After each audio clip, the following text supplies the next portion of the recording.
Down to Miami is a really good way to kind of finish up our prep here. Tomorrow, we still got, tomorrow will be more of a teaching type practice, and then we'll come in here Sunday morning and kind of start our game week, our normal routine, have a normal Monday type practice. But really like how they came back last night. We got back practicing last night, and I thought that they, having been off 4 days, I thought they were, very engaged and had a lot of retention from what we got done before the Christmas break. But today was really good, and had some really good competitive work and good competition. A lot of enthusiasm from both sides. So a good way to kind of wrap up the pads part of it. And again, from this point on, it's about finishing the game plan off, and when we get down there, we'll just be polishing and attention to details, and it's all about execution. Is everybody eligible? Yes. Everybody is eligible. I think we had one walk-on, Fester Bell, that didn't get his certain amount of hours, but all the travel squad, everybody is eligible and ready to go, which is great. Talk about the challenges of facing an athletic quarterback. You've done it a couple times this year. Jameis Winston won, Connor Shaw most recently. Yeah. And that hasn't always gone the way you'd hoped. What have you learned from those, and how can this defense be better at it? Well, I don't think we faced one like this guy. He's a little different animal when you say running quarterback. I mean, he is a guy that has great instincts with the ball in his hand. First of all, he's not a quarterback that's running the ball. I mean, he is a legit runner, and does a great job of changing direction, and he's fast. He runs away from people. He's got excellent vision. He turns broken plays into positive plays for them. He buys time, and he does a good job of, when he does buy time and scramble in the pocket, finding guys down the field. They've hit some big plays this year off of him just scrambling around and finding somebody. So it's a tough challenge, because you got to stay locked into coverage. But this guy's such a threat to run it. You come off, and then he'll throw it. So he's just a very good player. I mean, he's one of the best players in the country. There's no question about that. He missed some time this year, and if he hadn't, he probably would have been one of those guys sitting in New York. A lot of guys had scopes and stuff early on. How's the team doing health-wise right now? We're actually in good shape from a health standpoint. We scrimmaged today.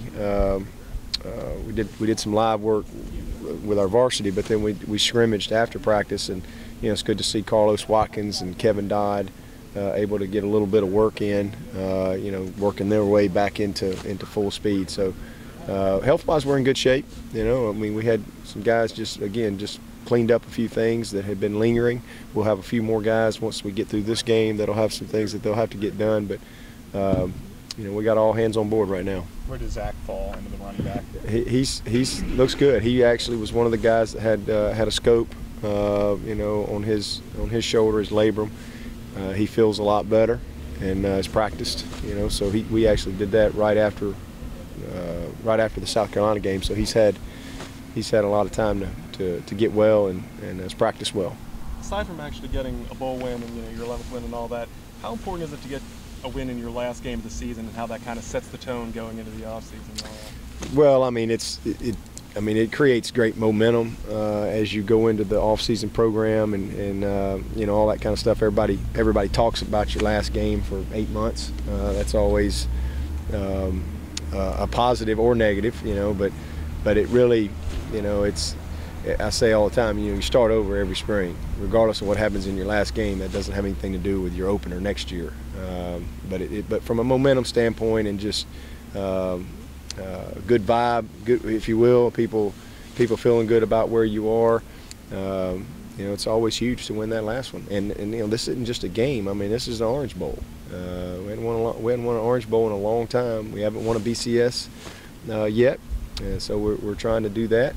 And it's just another one of those hurdles. An 11th win. It'd be our 32nd win in 3 years. So there's a lot of things, and not to mention you got a chance to beat Ohio State, who is won a bunch of ball games, and pretty much considered one of the best teams in the country. And Ohio State's done that for decades and decades, and that's one of the things you preach all the time is a program's consistency. Yep. Where does Clemson rank against Ohio State, or is that the type of program you want to see this become? Well, I mean, if you just judge us on the last 5 years, I think that we've become one of the most consistent programs in the country.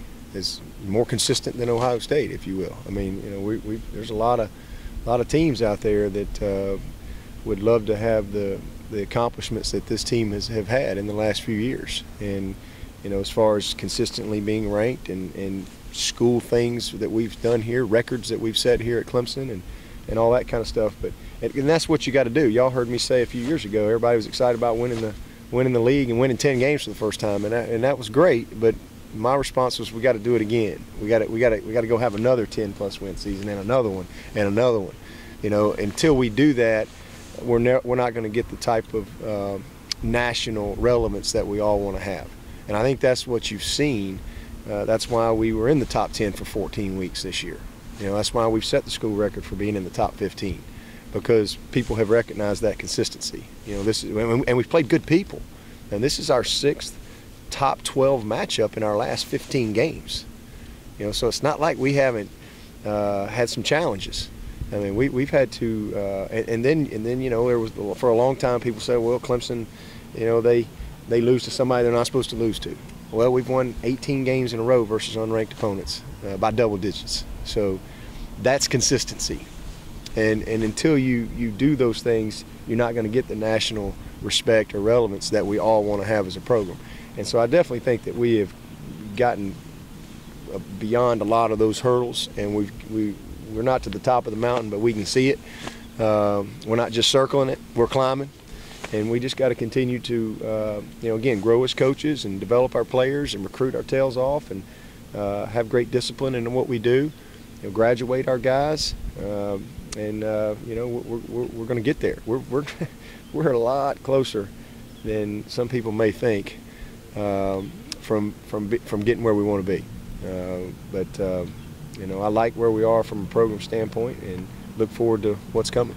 Dabo, I'm guessing that defensively you got to be pretty proud over the last 2 years.